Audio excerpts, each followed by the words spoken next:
udah ada yang tahu belum tentang influencing yang lebih. Mungkin ada yang ingin berpendapat? Perkenalkan, nama saya Rema Cinta dari kelas 11. Menurut Rema, influencing itu seperti mengajak orang lain untuk melakukan sesuatu. Nah, kalau untuk lobbying, Rema hanya tahu lobby itu kayak kalau di game sebelum main itu masuk lobby.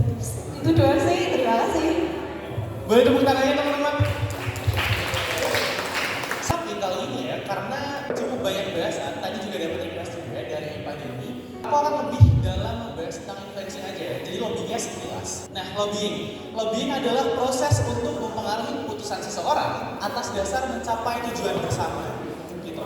Jadi, gimana sih cara kita untuk mempengaruhi orang lain untuk tujuan kita bareng-bareng, jadi tujuan itu kita buatnya bareng. Misal, event yang akan datang 17 Agustus, OSIS sama MPK kan akan bekerja sama untuk ngebikin event itu jadi lancar gitu kan ya. Nah, ada proses di mana kalian dari inti dari OSIS dan MPK itu akan berdiskusi tentang gimana sih cara kita kerja atau nanti peranmu sebagai apa dan peranmu sebagai apa, dan nanti ada persetujuan di situ kayak apa yang aku ajuin dan sebaliknya. Nah, di lobbying ini ada dua core penting, etika komunikasi. Kenapa? Karena gini, bayangin kalau misal kalian lagi mau dilihat sama seorang, misal mau beli barang atau lain sebagainya, lagi diskusi gitu. Tapi orang itu memaksakan gitu, kayak aku maunya ini, kan akhirnya nggak berhenti kan? Akhirnya ya udah di situ-situ aja. Jadi etika itu harus juga. Nah, terus jangan menyela apa? Sebagai komunikan yang baik, kita tuh harus mau menjadi pendengar yang baik juga. Soalnya percuma kalau misal kita maunya ngomong doang, tapi kita nggak mau dengerin. Karena lobbying ini tujuannya untuk mencapai tujuan bersama. Gitu. Nah, di lobbying ini juga ada negosiasi yang tadi udah sempat dijelasin juga. Gimana kita sama-sama lempar-lemparan sesuatu. Lempar-lemparan apa? Lempar-lemparan apa yang kamu mau dan apa yang gini. Tentang sponsorship. Waktu kita mau ngadain event, terus ada sponsorship gitu kan. Kadang kita ngajuin proposal sponsorship.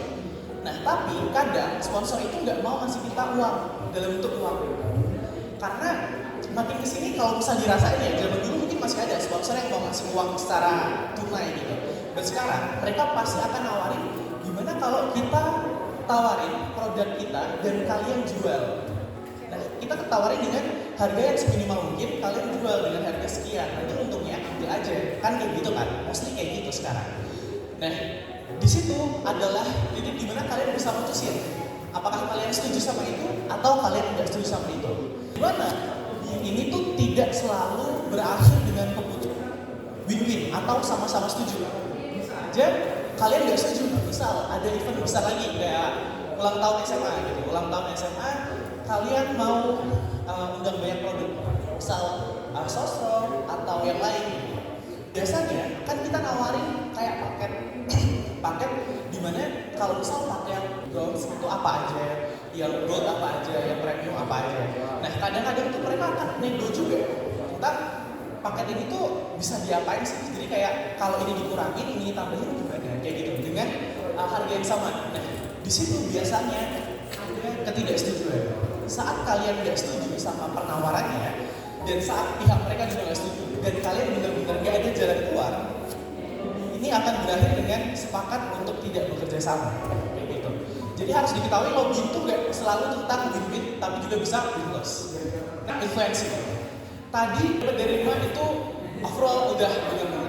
Jadi itu tentang bagaimana cara kita menarik orang lain. Influencing itu adalah seni mempengaruhi orang lain untuk mengubah sikap, pemikiran, dan tindakan mereka. Nah, sikap, pemikiran, dan tindakan itu gimana ya? Contohnya adalah yang digambar paling kanan. Terlihat seperti manipulatif dan memanfaatkan di satu sisi. But in other side, kalau kita ngambil dari sisi yang positif, kita lihat kalau yang di kanan ini adalah ketua yang bisa mengontrol bawahan-bawahannya untuk bekerja sama. Kenapa aku bisa bilang gitu? Karena kalau misal kalian lihat, mereka kan bahagia di situ, kayak mereka fun dan mereka membentuk sebuah lingkaran kan. Berarti apa? Berarti mereka dapat bekerja sama dengan baik. Komunikasi yang terbentuk dari situ itu juga baik.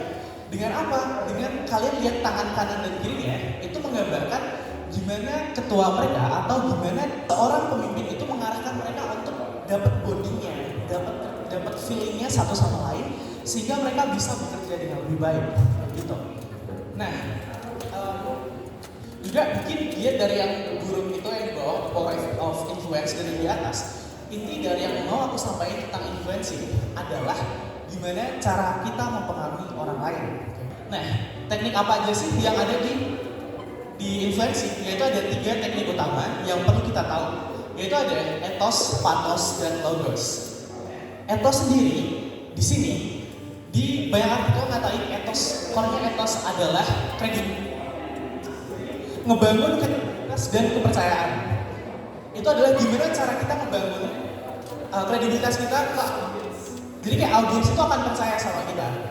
Misal, contohnya dengan penyerahan CV gitu. Kalau misal CV aku adalah ABCDE, jadi orang itu tahu siapa sih yang ngomong kayak gitu. Terus bisa juga dengan kalau kalian periksa ke seorang dokter gitu kan, kalian ada penyakit, misal penyakit kulit, kalian pasti akan lebih prefer ke dokter daripada ke dokter biasa atau bahkan tukang pijat.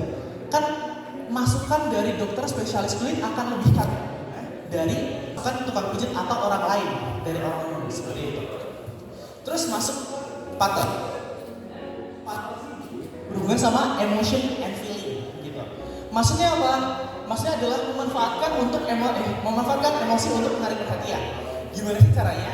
Nah, bayangin kalau misal aku dari tadi masuk, cuman energi yang aku bawain adalah pagi adik-adik. Sorry ya, aku dari tas interest dan kalian pasti akan tidur semua dari situ. Kayak kalian gak akan interest dengan apa yang akan kubawakan, kayak gitu kan? Itu adalah cara kita untuk menarik, salah satu cara untuk menarik emosi audiens ke kita. Nah, emosi sendiri itu tidak selalu ngarah ke arah negatif. Emosi positif adalah emosi yang bisa kita keluarkan. Kayak misal energi positif yang bisa keluarkan seperti waktu kita ngomong, kita harus secukupnya. Mungkin tadi juga sudah dijelaskan lagi. Senyum secukupnya. Kalau misal berlebihan itu kurang, itu juga kerasa kurang banget, unik banget gitu. Masuk ke logos. Logos itu logic and reason. Nah, kebetulan di sini itu aku tidak membawakan banyak logos karena materi yang aku bawakan itu tidak based on data gitu. Maksudnya, kalau misal aku membawa tentang patologi klinik atau masalah kesehatan atau masalah politik dan sebagainya, kan aku harus memaparkan statistik. Aku harus memaparkan ini sumbernya dari mana, aku ngomong dari mana dan sebagainya. Itu yang dimaksud dari logos. Dari ketiga hal itu, ada satu hal yang penting. Gabungan dari ketiga itu adalah build your impression. Build your impression ini maksudnya apa sih? Ada yang mau berpendapat? Izin memperkenalkan diri, nama saya Prismaza Emanuel Marita. Nah, nama panggilan saya Maza, saya dari MTK Divisi Ekstrakurikuler. Izin dijawab, build your impression adalah cara kita untuk berpandangan orang lain terhadap kesan pertama kita itu dengan lebih baik supaya bisa dapat membangun kepercayaan orang dan Maza dan Leo, tepuk tangan buat Oke, dapat teman-teman, itu udah benar. Build your impression itu mungkin akan kuluruskan. Build your impression itu tidak hanya tentang first impression saja, tapi tentang impression kamu ke depannya. Gimana orang lain bisa menilai kamu ke depannya. Kalian pernah nggak sih waktu kenal sama teman kalian, makin kenal itu tiba-tiba dia bilang, pertama, aku kira kamu orangnya judes loh, aku kira kamu orangnya gini loh, ternyata kamu baik juga ya gitu. Nah itu adalah first impression ya. Contohnya adalah kamu dari tadi di situ, aku lihat kalau Rema ini dia merhatiin dari pematerinya. Jadi Rema perhatikan materi, terus Rema ini buat kamu. Meskipun dia ngerasa ragu sama dirinya kayak jawabanku bener gak ya, but kamu mau buat coba. So, I think my first impression on you is ini orang berani buat nyoba, melangkah dari zona nyamannya, kayak gitu. Dan I feel that kamu mau ngelakuin itu gitu, kayak I think it's enough untuk ada di zona ini dan aku mau berkembang gitu. Nah, ada yang mau coba mungkin di komen-nya sama temen lah. Ada yang mau coba angkat tangan? Oke, sekarang menurut gue sama Rehan kayak satu sama lain coba saling kenalan dulu. Udah kan? Oh, udah kenalan dulu.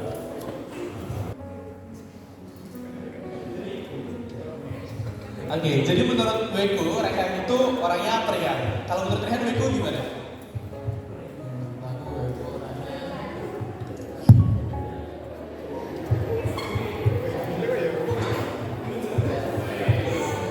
Oke, silakan duduk. Tepuk tangan buat Weku dan Rehan. First impression itu nggak cuma tentang hal positif yang bisa kita lihat. First impressionku ke dia adalah, pertama aku lihat dia, menurutku dia orangnya tuh unik.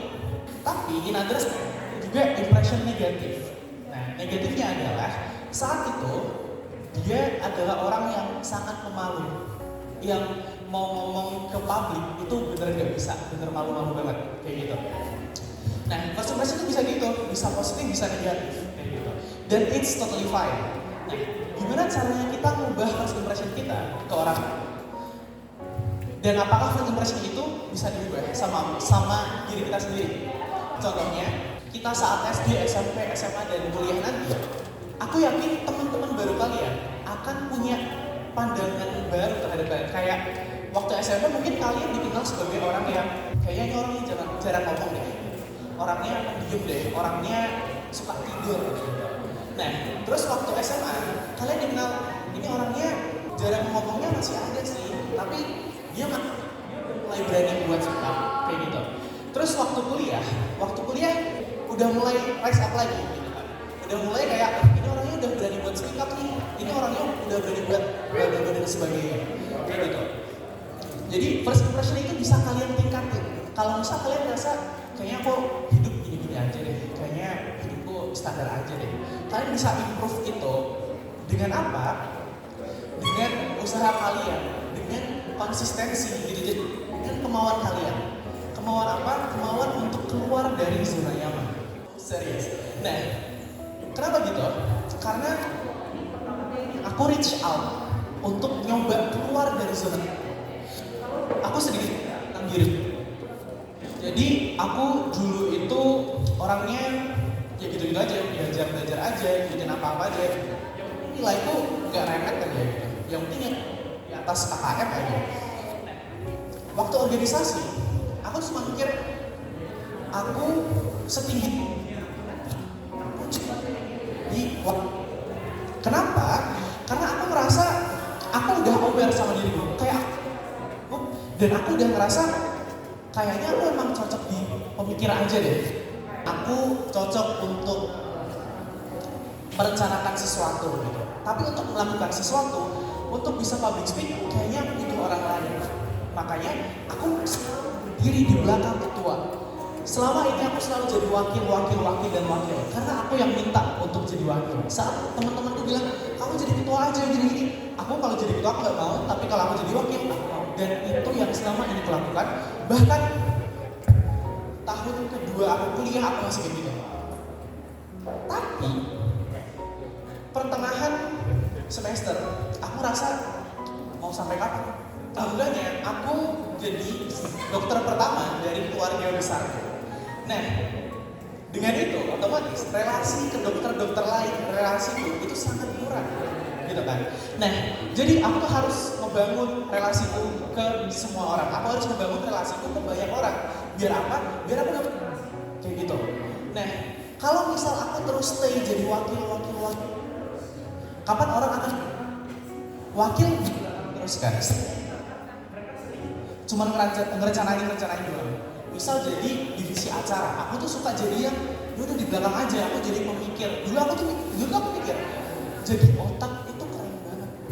Jadi seseorang yang merencanakan hal yang besar dan acara itu berjalan dengan baik. Dengan ideku, meskipun aku tidak perform di situ, aku dengan itu. Tapi aku sadari di dunia kuliah, di dunia kerja, nggak bisa gitu. Akan survive kalau misal kalian terus stay di zona nyaman. Kalian nggak akan survive dengan hal lagi gitu. Misal kalian disuruh presentasi, kalian kayak membaca doang, full baca. Suruh ngomong di depan umum, kalian misal diminta pendapat, kalian menolak. Maaf ya, aku bukan minggu, but dulu aku gitu. Dan sekarang aku mau minta teman-teman buat berdiri semua dulu. Coba angkat tangan kanan teman-teman, ditaruh ke dada teman-teman. Pelan aja, tarik nafas, buang. Sekali lagi, tarik nafas, buang. Dan sekarang coba pejemin mata teman-teman. Sekali lagi, tarik nafas, buang. Katakan sama dirimu sendiri, terima kasih dirimu. Terima kasih udah berjuang sampai saat ini. Terima kasih atas semua hal yang udah kamu lakuin. Maaf kalau aku belum bisa jadi apa yang kamu mau. Maaf kalau misal aku masih banyak ngecewain kamu. Maaf kalau misal sekarang aku gak bisa bikin kamu bangga. Tapi aku akan memastikan aku akan berjuang. Hai diriku, aku akan pastikan aku jadi diriku versi terbaik. Dengan usaha, aku akan coba untuk keluar dari zona nyamanku, untuk menghadapi ketakutanku dan hal diriku. Percaya padaku. Boleh hitung tangan teman-teman.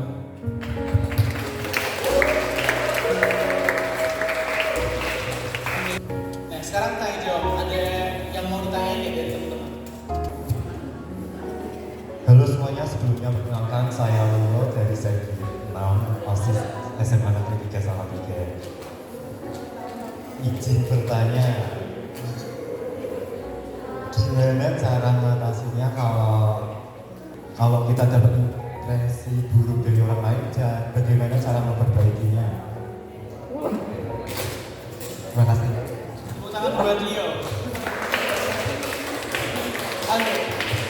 Terima kasih. Ini cukup menarik juga ya. Tentang first impression gitu. Tadi kayak lihat Leo tuh ternyata beda gitu. Leo saat ngobrol dan Leo saat ngomong di depan publik seperti dua kepribadian yang berbeda. Oke. Gimana cara kita untuk memperbaiki impresi yang buruk? Karena kan tidak dapat dipungkiri, kita kan juga manusia kan.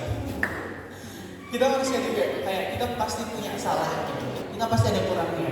Dan gimana kalau misal orang udah melihat buruk di kita setelah kita melakukan kesalahan, cara memperbaikinya? Pertama adalah tetap stay in positif. Membangun impresi juga dengan berpakaian yang rapi.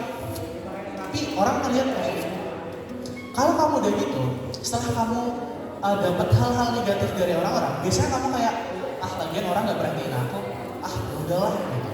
Nah itu yang bikin kalian akhirnya males untuk berpakaian dengan baik. Itu hal yang salah. Jadi tetap pertahanin. Kedua, konsisten sama hal baik. Jadi kayak yang aku ngomongin tadi, first impression tuh bisa berubah. Di SMP kamu dikenal dengan orang yang kurang. Di SMA udah mulai lebih baik. Di kuliah nanti reach out, kamu akan dikenal dengan orang yang lagi dan lebih baik lagi. Dan gitu adalah cara untuk memperbaiki impression orang lain tentang hal misalnya gitu.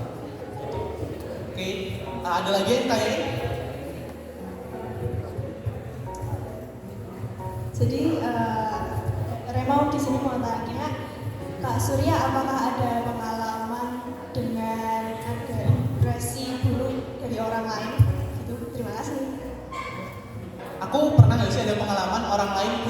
impresi dulu ke aku gitu ya. Pernah? Tentu aja pernah.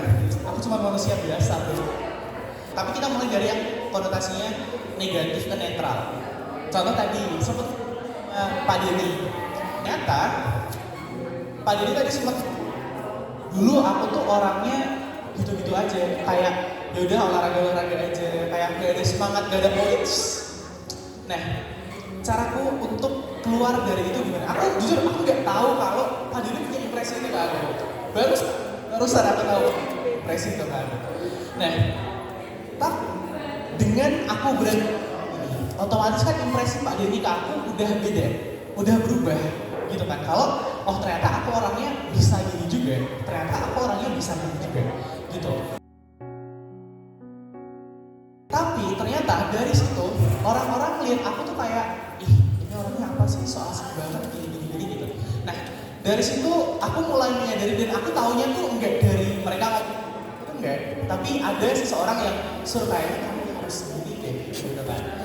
Dan disitulah saat aku merubah kewajaranku tentang suatu hal. Aku tidak bisa mewajari semua hal, dan aku tidak bisa membuat orang lain menerima apa yang harusnya menerima. Kayak itu harus menyesuaikan sama dunia. Dunia nggak selalu bisa apa adanya. Malah mungkin ada lagi teman-teman yang ingin ditanyakan. Oke. Perkenalkan, gimana caranya kita keluar dari zona nyaman? Gimana caranya keluar dari zona nyaman? Aku akhirnya keluar dari zona nyaman, menurutku agak terlambat. Karena aku udah terlanjur ngerasain hampa. Hampanya kenapa? Hampanya bukan karena nilaiku jelek itu enggak. Tapi karena kok hidupku gini-gini aja ya. Tidak ada yang spesial, tidak ada yang improve a lot gitu loh. Iya mungkin aku itu organisasi, ikut kepanitiaan, cuman yaudah gitu aja gitu. Karena itulah di mindsetku, mental blockingku tentang jadi otak itu keren, jadi layar itu keren. Nah sebenarnya itu nggak salah. Yang salah adalah saat kita cuman mau jadi itu. Jadi otak dibalik keren, lebih keren lagi kamu bisa ke depan layar untuk ngeluarin apa isi otak itu. Nah, titik dimana aku nemuin itu adalah yaitu malam-malam habis tidur dan sebagainya itu lagi tahajud. Nah, waktu tahajud habis sholat aku ngerasa kayak menghela nafas dalam. Mau sampai kapan kayak gini? Mau sampai stuck di sini dan aku harus menjalin relasi sebanyak itu. Karena nggak mungkin orang-orang hebat akan reach out kita nggak nunjukin siapa kita. Pernah punya sesuatu untuk ditunjukin gitu, kayak ini orang menariknya apa? Orang-orang hebat itu nggak akan menarik kita gitu. Nah, untuk itu makanya aku akhirnya mencoba. Awalnya pasti takut. Aku tahu. Keluar dari zona nyaman itu takut. Takutnya adalah gimana kalau kita gagal? Gimana kalau hal yang aku lakuin itu nggak berhasil? Gimana kalau yang aku lakuin itu benar-benar nggak sesuai plan? Gimana kalau orang-orang akhirnya jadi hate aku? Gimana kalau orang-orang itu jadi males sama aku? Terlalu banyak ketakutan itu. Aku juga gitu. Tapi ada satu quote dari waktu itu, ada seorang yang udah berumur banget, dia guru besarku, dan dia bilang, "Sun, bayangin kalau kamu gak pernah gagal. Bayangin kalau semua yang kamu rencanain pasti berhasil. Bayangin sejauh apa kamu bisa berkembang kalau hal yang kamu lakuin itu berhasil." Kayak gitu. Nah, kita nggak mungkin, ya kita bisa dari kegagalan. Cuman, apakah kita akan perfect? Gak akan sekali nyoba keluar dari zona nyaman, kita bisa berhasil untuk public speaking kayak gini gitu. Baru keluar sekali, apakah selalu berhasil? Apakah bisa menarik semua audiens? Kan enggak. Ada aja miss-nya.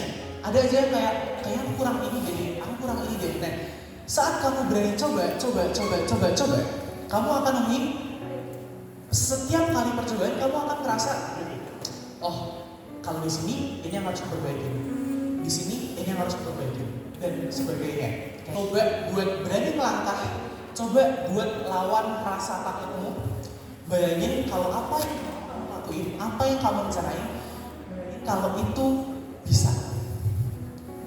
Bayangin kalau itu berhasil. Gitu. Satu pertanyaan lagi? Ada yang mau bertanya? Halo semuanya.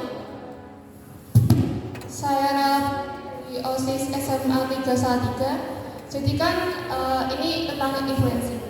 Jadi ketika kita ingin menginfluence seseorang tuh kayak saran aja lah ya. Kita tuh kayak kadang dianggap kayak apa sih? Kayak annoying gitu lah Kak. Itu gimana caranya ngatasinnya gitu? Thank you. Jadi kalau misalnya kita menghadapi orang yang annoying kayak gimana? Nah, pertama kita bisa tentuin prioritas dulu. Kayak dia orangnya sepenting itu nggak buat kita influence. Kamu nggak bisa mengubah orang yang nggak mau berubah. Oke. Kali kita lombain keluar kelompok aja deh. Mungkin panitia bisa bantu bagiin HP mereka. Nah, jadi sembari nunggu HP-nya dibagiin, aku mau bikin FGD.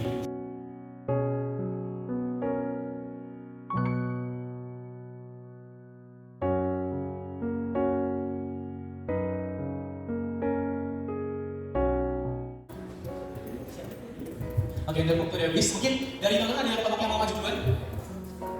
Siapa kelompok? Oke, silahkan.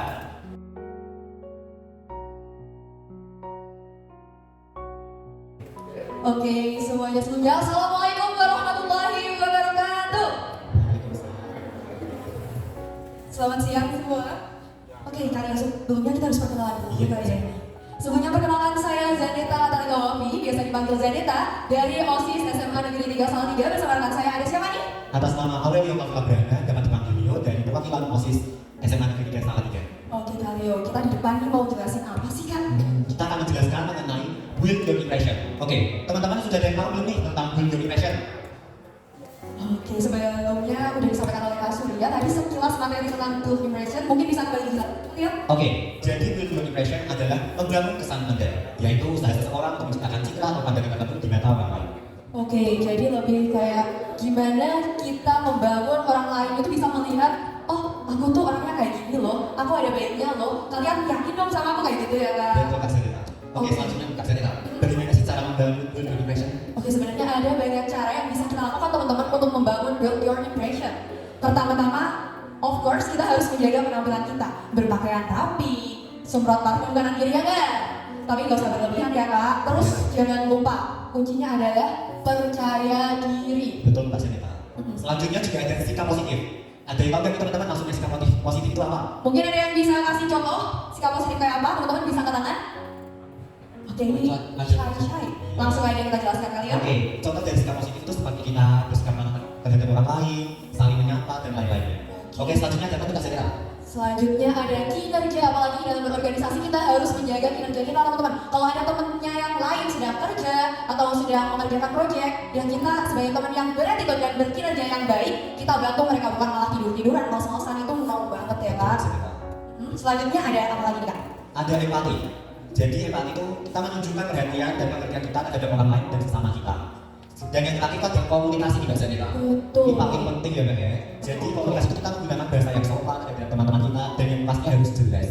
Betul, apalagi nih kalau kita ada event-event atau project-project kita harus tetap jaga komunikasi antar divisi, antar tim juga ya Kak, biar gak miss-stop, biar semua acara berjalan dengan lancar. Betul, Kak. Nah selanjutnya nih, kalau kita sudah membangun good your impression, selanjutnya kita harus mempertahankan. Gimana sih Kak cara mempertahankannya? Oke, cara mempertahankannya itu yang pertama adalah konsisten.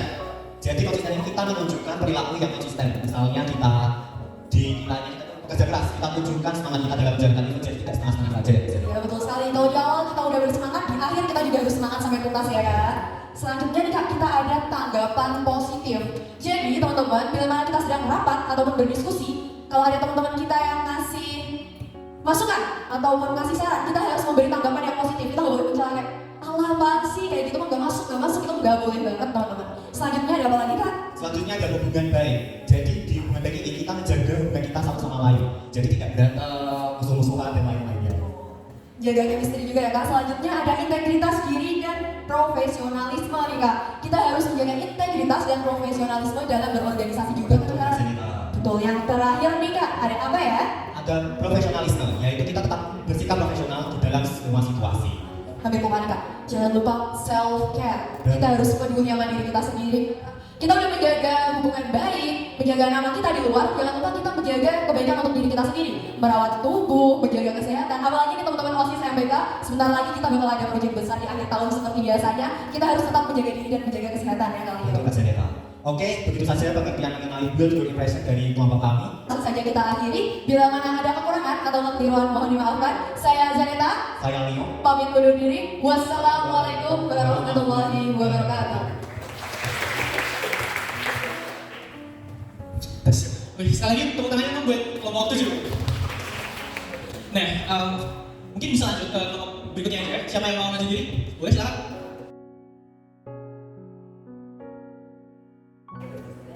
Assalamualaikum warahmatullahi wabarakatuh. Selamat siang kakak-kakak, teman-teman dan juga Bapak Deni dan juga Kak Surya. Nah di sini kami mau perkenalan dulu deh, maaf lupa. Oke, saya Zaskia dan juga teman saya. Saya Kalian dari kelas 11 A. Sibit 9. Saya dari Sibidu. Nah di sini kita akan membahas yang materi yang sama kayak Zanita tadi, yaitu build your impression. Apa sih build your impression itu? Nah, jadi build your impression adalah proses di mana seseorang berusaha menciptakan dan mengubah pandangan orang lain pada diri kita, baik pada pertemuan pertama atau first impression maupun untuk waktu-waktu selanjutnya. Nah, boleh dong Kak di-spill cara menciptakan first impression yang baik itu gimana? Spill banget nih. Oke, jadi cara menciptakan first impression yang baik itu sebenarnya ada banyak, tapi kita di sini cuma bersih aja. Yang pertama itu ada on time. On time itu dengan tepat waktu, datang sesuai janji dan tepat waktu. Gak molor ya Kak? Nggak molor-molor. Siapa yang masih suka molor? Aku sih tadi. Terus yang kedua ada jadi dirimu sendiri atau be yourself. Apa sih itu be yourself Kak? Be yourself and never surrender ya Kak? Yeah. Gak dong, jadi be yourself itu kita tetap jadi diri kita sendiri. Jadi kita gak ikut orang lain dan tetap percaya diri dengan apa yang ada pada diri kita, gitu Kak? Betul. Terus yang ketiga ada senyum yang tulus. Jadi senyum yang tulus itu senyum yang apa ya? Bener-bener dari hati gitu ya. Iya. Contohnya kan? Gak bisa sih, aku jadinya senyum jokan. Oke lanjut. Yang keempat ada terbuka dan percaya diri. Terbuka itu di sini mungkin yang dimaksud bisa open minded gitu ya. Iya. Dan percaya diri. Ya percaya diri terus dari maju dan ngomong atau gimana yang percaya diri. Yang kelima ada stay positif. Apa itu stay positif nih? Stay positif ya, yaitu stay positif itu biasanya dari pikiran dulu ya. Jadi kita harus optimis, berpikir yang baik-baik dan juga kita eksekusinya di real life itu kita melakukan hal yang positif tentunya. Jadi kita gak berbuat hal yang neko-neko yang merugikan diri sendiri ya Pak. Iya. Tadi kan udah pengertian dan cara menciptakan impresi yang baik. Terus manfaatnya apa sih? Wah banyak banget nih. Jadi manfaat kita membangun impresi yaitu yang pertama kita bisa membangun reputasi yang bagus. Dan yang kedua, mempengaruhi persepsi orang lain. Jadi kan gak enak ya kalau persepsi orang lain itu kita tuh jelek. Makanya kita harus membranding diri kita sebaik mungkin. Nah yang selanjutnya, untuk mendapatkan respon yang positif. Lalu membangun kepercayaan dan hubungan. Untuk memulai suatu hubungan, kita baiknya punya impresi yang bagus ya Kak. Kalau jelek, nanti pikiran orang lain tentang kita juga jelek. Dan itu akan mempengaruhi hubungan kita selanjutnya. Dan yang terakhir, kita bisa menciptakan peluang. Dengan impresi yang baik, kita bisa mendapatkan banyak peluang teman-teman. Mulai dari kerja, organisasi, ya Kak. Ada lagi mungkin contohnya? Ada sih banyak tapi mungkin bisa browse di Google aja. Oh iya. Oke. Oke, sekian presentasi dari kami dengan tema Build Your Impression. Mohon maaf jika ada kesalahan ya teman-teman. Sekian dari kami. Wassalamualaikum warahmatullahi wabarakatuh. Oke, terima kasih buat kelompok 5. Nama kelompoknya apa? Ruang Market. Yes, Ruang Market. Ada lagi yang ingin mengajukan buat presentasi? Oke, silakan.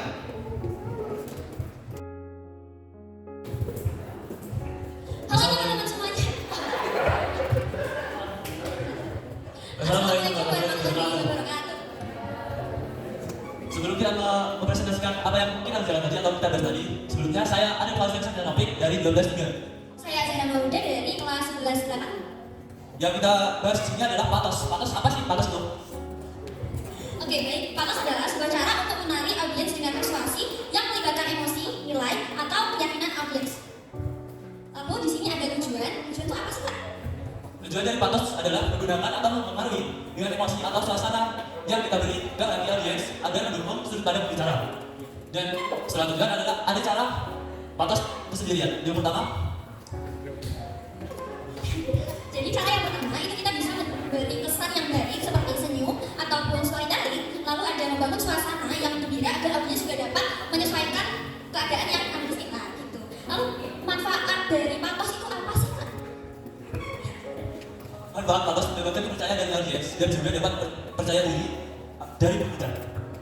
Oke, jadi kayaknya segitu aja. Mungkin segitu dari kami dan jika ada salah kata atau kurangnya, mohon maaf. Dan wassalamualaikum warahmatullahi wabarakatuh. Oke, terima kasih untuk kelompok 1. Ada lagi yang masuk diri? Oke, silakan kelompok 2.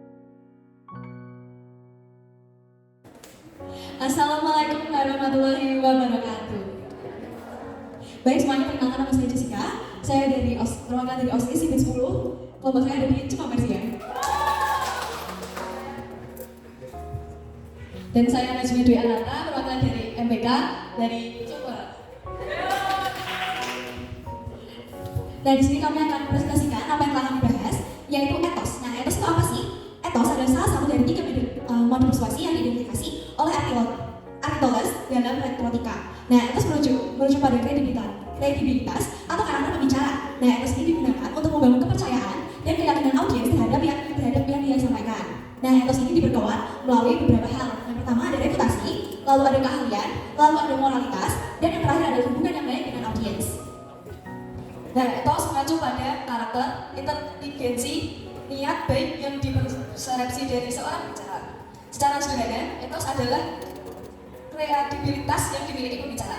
Contoh etos adalah yang bertujuan untuk meyakinkan audiens bahwa iklan dapat diadakan dan beretika.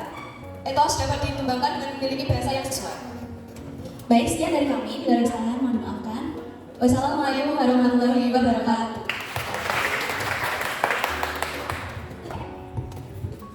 Oke, next kelompok siapa lagi? Silakan. Karena 2 ya. Coba aku hitung ya, hitung sampai tadi berapa tangan? 1, 2, 3.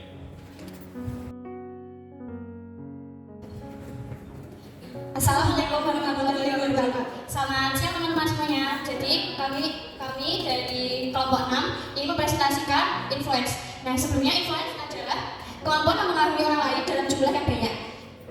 Cara agar kita menginfluence orang lain yaitu dengan menunjukkan ketertarikan kita dengan lawan bicara kita, dengan tentunya dengan senyum dan juga kita harus belajar mengenali orang lain.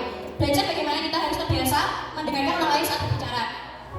Juga jangan lupa sebarkan energi dan sikap positif dalam menyampaikan saat mempengaruhi banyak orang. Dan juga kita harus selalu percaya diri. Oke, pengaruhnya bisa dilanjutkan. Jadi pengaruh bisa berupa positif, yaitu memberi informasi atau inspirasi, sehingga penting mempertimbangkan etika dalam memberi pengaruh, bertindak dengan tanggung jawab sosial.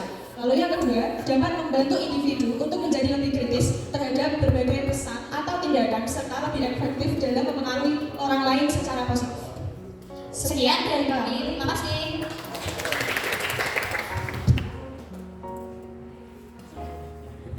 Oke, sekali lagi tepuk tangan buat kelompok 6. Ada lagi? Oh ya, silakan yang bilang kelompok 4. Baik, Assalamualaikum warahmatullahi wabarakatuh. Selamat siang teman-teman semua, selamat siang Mbak Dedi dan Pak Surya. Di sini kami perwakilan dari kelompok Macan Akun ingin mempresentasikan tentang lobbying. Sebelumnya, perkenalkan nama saya Ryan Andre Diaswandana, perwakilan OSIS SMA Negeri 3 Salatiga dari SIPIN 5. Dan saya Berita Vidya dari Divisi Transport. Baik, untuk materi pertama akan dijelaskan oleh kita. Jadi kali ini saya akan membicarakan tentang lobbying. Lobbying adalah aktivitas komunikasi yang dilakukan antara individu atau kelompok, pengaju, dan perusahaan untuk saling memberi keuntungan. Nah, tujuan lobbying apa sih, Kak? Baik, di sini tujuan lobby yaitu untuk meyakinkan orang atau pihak lain sehingga pihak tersebut sepakat dan menerima ajuan dari kita. Selain itu, ada juga teknik dari lobby. Apa saja itu, Kak? Kalau teknik dari lobbying sendiri ada analisis iklim. Jadi analisis iklim ini mengarah ke mana topik yang akan dibawa, lalu menentukan lawan komunikasi, lawan bicara yang akan dituju, lalu mengidentifikasi kelompok kecil yang menentukan iklim. Dan kemudian ada bentuk-bentuk dari lobbying sendiri. Yang pertama ada lobby tradisional, di mana lobby ini itu dilakukan dengan cara pendekatan langsung dengan pihak yang diajukan. Yang kedua ada lobby akar rumput. Lobby ini melalui masyarakat untuk mempengaruhi pengambil keputusan. Dan yang terakhir ada lobby Political Action Committee, di mana komite yang dibentuk perusahaan-perusahaan besar agar wakilnya dapat duduk di parlemen atau pemerintahan. Dan kemudian apa sih Kak perbedaan lobby dan negosiasi? Jadi di sini ada perbedaan lobby dan negosiasi. Jadi kalau lobby sendiri adalah pendekatan untuk mencapai kerjasama antara pengajuan dan sponsor secara tidak resmi. Kalau negosiasi itu proses tawar menawar antara kita dengan sasaran lobby untuk mencapai kesepakatan. Nah di sini tuh ada target kegiatan lobby. Jadi target itu apa sih Kak? Jadi target kegiatan lobby ini yang pertama adalah menarik dukungan dari pihak lain. Yang kemudian ada memudahkan urusan dari pihak pengajuan dengan pihak yang diajukan. Yang ketiga adalah memperoleh akses untuk kegiatan berikutnya. Dan yang terakhir ada menyampaikan informasi untuk memperjelas kegiatan. Kemudian di sini ada apa sih Kak cara untuk pendekatan memahami lobby yang diajukan? Nah yang terakhir ini ada pendekatan memahami lobby. Jadi pendekatan memahami lobby sendiri ada kondisian. Jadi kondisian itu adalah pendekatan membiasakan sesuatu. Kalau networking sendiri ada memperbanyak jaringan dengan berbagai cara. Dan ada transaksional, mekanisme memberi dan menerima. Kalau mau memberi dan menerima itu bisa investasi. Sekian presentasi dari kelompok kami. Apakah ada yang ditanyakan? Sekian dari kelompok kami. Wassalamualaikum warahmatullahi wabarakatuh. Oke, terima kasih buat kelompok baca kami. Sekarang kita tanya teman-teman. Jadi kelompok terakhir, silakan. Assalamualaikum warahmatullahi wabarakatuh. Selamat siang teman-teman semua. Selamat siang Pak Adi dan Kak Surya. Jadi sebelumnya kenalin aku Nova dari Saibit 10 dan rekan Saya Felis Zainal dari Saibit 6. Jadi di sini kami akan mempresentasikan pembahasan kami tentang logos. Jadi logos itu apa sih Kak? Logos itu lebih merujuk pada logika dan alasan yang digunakan oleh pembicara untuk mempengaruhi audiensnya. Biasanya itu untuk memperkuat argumen mereka. Lalu logos itu harus didasarkan pada argumen dan bukti yang kuat untuk supaya ini tuh bisa mempengaruhi ini. Terus dari situ logos itu ada beberapa pentingnya logos. Yang pertama itu untuk menunjukkan bahwa bahan yang dibuat berdasarkan fakta dan bukti. Lalu yang kedua adalah menghindari kesalahan logika yang dapat melemahkan argumen lainnya. Lalu yang ketiga adalah membuat argumen lebih sulit dibantah karena adanya data yang objektif dan adanya bukti yang kuat. Seperti itu. Jadi dalam konteks influencing dan lobbying, logos ini terkait dengan penggunaan fakta atau penalaran yang logis sesuai namanya logos. Jadi kita menyampaikan definisi atau klasifikasi atau mungkin sebab akibat yang dapat diverifikasi sehingga dapat memperkuat argumen kita untuk mempengaruhi audiens. Untuk caranya sendiri kita dapat menyampaikan dengan data yang relevan atau terbaru. Selanjutnya kita menyampaikan dengan bahasa yang sederhana, dapat dimengerti khalayak secara umum, dan kita juga bisa membantu visualisasi audiens dengan mungkin penyampaian grafik atau PPT dan sebagainya. Dan sebagai pembicara kita juga bisa menyiapkan antisipasi pertanyaan dari materi yang kita sampaikan. Kita bisa memperkirakan pertanyaan apa yang mungkin disampaikan oleh audiens sehingga kita dapat menjawab secara maksimal. Selanjutnya untuk logos sendiri tujuannya berbeda-beda. Yang pertama adalah logos untuk mempersuasi audiens. Kita menyampaikan suatu fakta, tujuannya itu untuk mempengaruhi opini atau pendapat audiens. Yang kedua adalah logos untuk branding dan representasi, adalah di mana kita membentuk suatu citra atau opini yang positif tentang fakta yang kita sampaikan. Jadi kesimpulannya logos ini bagian penting dari suatu komunikasi yang dapat kita sampaikan dan kaitannya sangat erat dengan etos dan juga patos. Terima kasih, itu saja yang dapat kami sampaikan. Wassalamualaikum warahmatullahi wabarakatuh.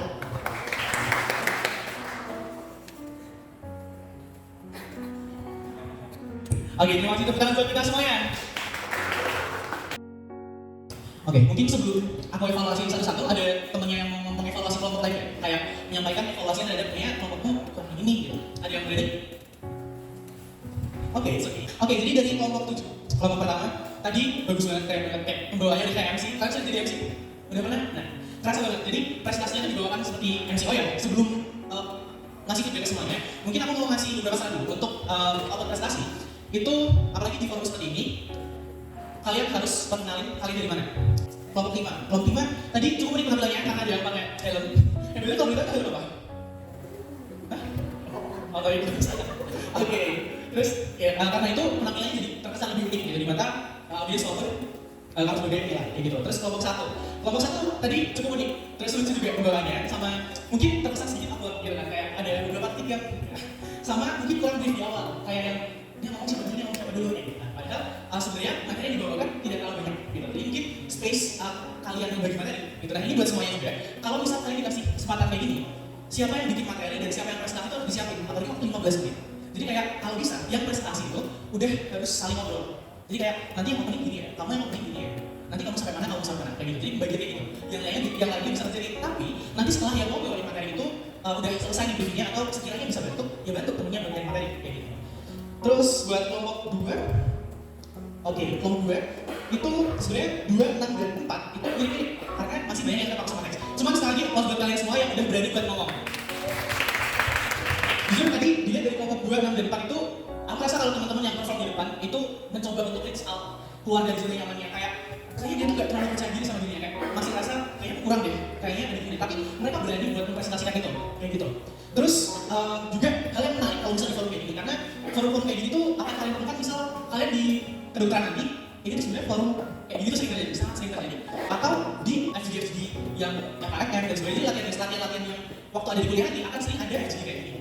Nah, itu sangat menambah nilai positif kalau kalian mempraktekkan sedikit hal yang kelihatan simpel, tapi sebenarnya tuh bikin prestasi kalian jadi lebih baik.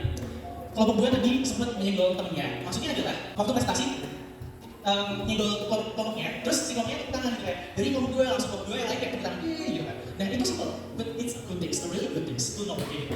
Terus buat kelompok 3, kelompok terakhir, oke, bagus, nggak terlalu terpaku sama teks. Terus juga tadi yang sebelah itu berani buat bikin kata-katanya sendiri, jadi kayak berani buat improve apa yang dipikirin kayak gitu. Terus kalau yang sebelahnya, it's good, sampai masih ada baca-baca, udah ada seksi di mana dia udah berani lepas dari teks itu, dia berani keluar improve kayak kalau ngomong ini bagus nih. Kayak gitu. Jadi kita tuh kalau bawain materi nggak harus terpaku sama teks kayak gitu. Sama mungkin tadi waktu bisa presentasi nih, kalau bisa kalian berdua tuh kayak apalagi kalian berdua kan berpasangan itu tuh punya kesinambungan gitu. Jadi misalnya yang satunya sedang presentasi, yang satunya jangan presentasi sendiri, yang satunya jangan malah kayak dia presentasi sendiri, yang satunya dia presentasi sendiri, satunya lagi kayak malah ngomong apa gitu. It's not good things. Jadi good things adalah kalau kalian berdua itu punya koneksi saat presentasi kayak gitu. Oke, aku punya banyak hadiah.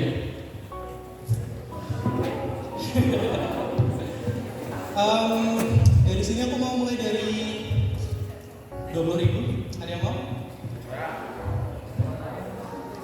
Oke, aku ganti. Ada yang mau? Ada yang mau? Ada yang mau?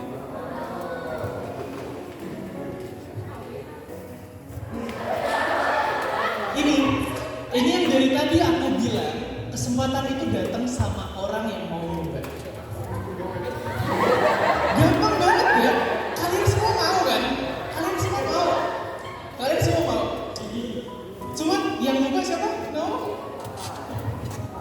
Rafael. Dia ambil kesempatan itu di saat semua orang juga mau. Kayak misalnya, kalian mau kuliah di UGM atau di universitas impian kalian. Tapi kalian cuma mau doang, usahanya kurang, apa yang kurang? Orang lain juga pada mau. Nah, tergantung dari siapa yang berani. Kita kalikan 5.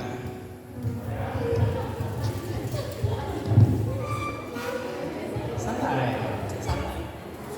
Siapa yang mau? Siapa yang mau?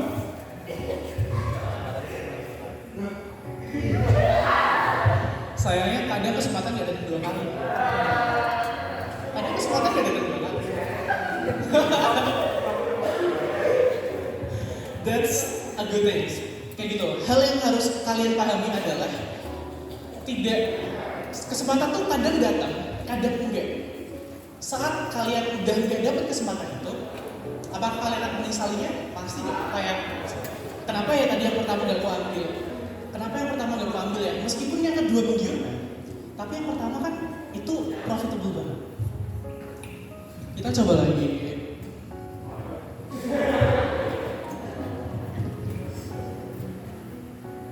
Kecil ya. 30.000. Siapa? Siapa?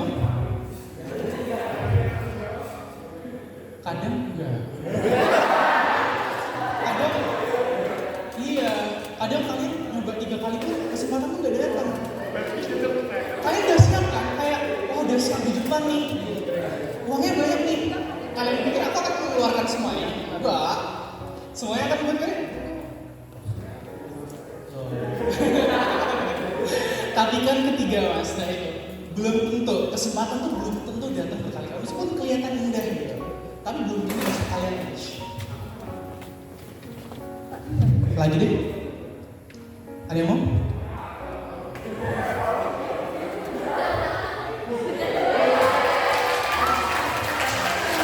Mungkin kesempatan nggak datang 2 kali atau 3 kali atau berapa kali. Kesempatan datang ke orang-orang yang mau terus coba. Dia coba terus. Mungkin dia awal-awal ngerasa malu kan. Dia ngerasa malu nih.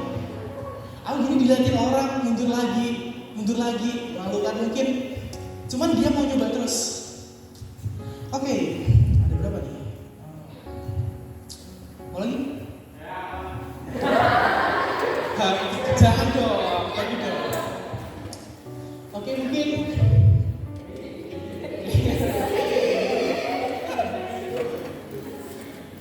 yang 20.000 buat aku buat beli bensin. Terus yang 50 buat orang yang paling aktif dari awal. Tepuk tangan ya buat Cinta ya. Dan buat yang 100 siapa? Sayangnya 100 ini jatuh ke kelompok terbaik yang tadi bawa ini. Silakan. Jadi itu yang ku maksud. Jadi dari awal itu masih ada sih sebenarnya. Itu 100 aku nggak masuk 1 orang ya. Tapi kalau kalian setuju buat 1 orang ya terserah. Nah, dari awal yang kubawain adalah keluar dari zona nyaman. Keluar dari rasa malu yang sebenarnya nggak penting. Kayak kalau misalnya aku ambil kesempatan itu, orang-orang akan liatin ya, orang-orang akan berpendapat, dia orangnya mata duitan, dia orangnya gini-gini. Enggak. Orang yang hebat akan melihat orang yang berani ngambil adalah orang yang mau ambil kesempatan di setiap apapun. Gitu. Jadi ambil kesempatan yang kalian dapetin. Misal ini, ini sedikit sharing juga ya, tentang aku di 2022 habis lulus. Aku terlalu idealis buat keterima di kedokteran UGM sama UNS. Jadi waktu itu aku cuma daftar UGM sama UNS. Padahal banyak banget yang bisa aku daftar. Tapi itu keangkuhanku itu yang bikin aku nggak keterima di dua-dua. Padahal dengan nilaiku sebenarnya aku bisa keterima di kedokteran pada tahun 2022. Cuman karena udah ngeyel terus, akhirnya aku keterima di UMS gitu. Jadi itu emang penyesalan. Tapi do you know what? Dari penyesalan itu ada yang bisa aku petik. Saat aku di UMS, aku nggak expect kalau Allah akan sedekat itu sama aku. Tuhan itu deket gitu rasanya. Jadi di sana tuh aku di-improve dari segi agamaku, pemikiranku, psikologiku, terus juga aku suka Taoism dan Stoicism. Nah, gitu itu aku juga belajar. Nah, di situ aku yang dulu akan berpikir, percuma ya setahunku kebuang di sana. Tapi aku sekarang sangat mensyukuri aku pernah kuliah di UMS dan aku pernah dapat masa itu. Karena aku di situ mencoba untuk reach out juga. Aku coba buat keluar dari zona nyaman pelan-pelan. Dan aku yakin kalian semua juga bisa. Tepuk tangan buat kita semua ya. Oke, mungkin sekian dari aku. Salah kata dan perbuatan mohon maaf. Wassalamualaikum warahmatullahi wabarakatuh.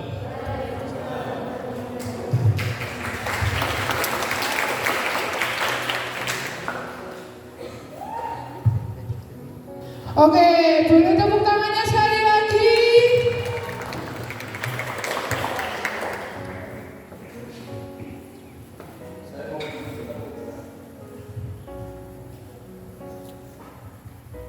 Kita beri aplaus untuk Kakak Surya. Terima kasih Mas Surya, hadir di tengah-tengah ada di kalian semuanya ini luar biasa. Ya. Mas Surya hadir bersama ini kegiatan ketika OSIS ini sesuatu hal yang tidak terduga sebetulnya di luar rencana. Iya. Mas Surya hadir kemarin siap menemui saya dan kita ngobrol banyak dan ternyata ini bagian dari coblos untuk Mas Surya. Terima kasih memberikan pencerahan, pemahaman kepada seluruh pengurus OSIS MPK SMA Negeri 3 Salatiga agar berani speak up. Oke, ini hal yang positif tentunya buat kalian semuanya. Saya secara pribadi selaku pembina OSIS MPK mengapresiasi apa yang sudah dilakukan oleh Mas Surya untuk alma mater tercintanya. Ini pun semoga nanti bisa kalian wujudkan suatu saat kalau kalian jadi alumni yang punya kontribusi walaupun belum sukses, tapi kita sampaikan bahwa Mas Surya ini telah menggapai cita-citanya. Harapan ini motivasi yang banyak diberikan oleh Mas Surya, memberikan pencerahan untuk kalian semuanya.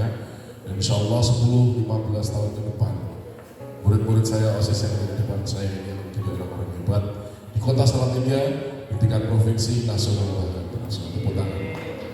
Ya. Mas Surya ini menyampaikan bahwa di kegiatan liburan perkuliahan di Fakultas Kedokteran Universitas Muhammad Warman di Kalimantan Timur, tepatnya di Samarinda, ya, ternyata Mas Surya telah memberikan sesuatu nilai lebih untuk alma mater tercinta.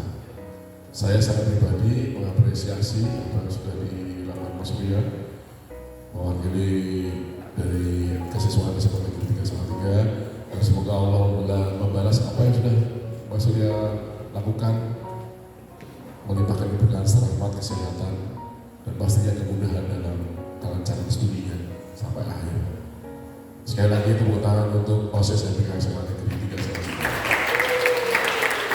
OSIS MPK SMA Negeri 3 Salatiga, Gawat Jaya. Apa salamnya? Gawat Jaya. Kurang keras. Gawat Jaya. Tepuk tangan buat kalian semuanya. Ya, saya mohon semuanya berdiri, nanti foto bersama dulu Mas Surya. Silakan semuanya berdiri, maju ke depan. Momen dokumentasi silakan diambil. Siapa bidang dokumentasi? Ya.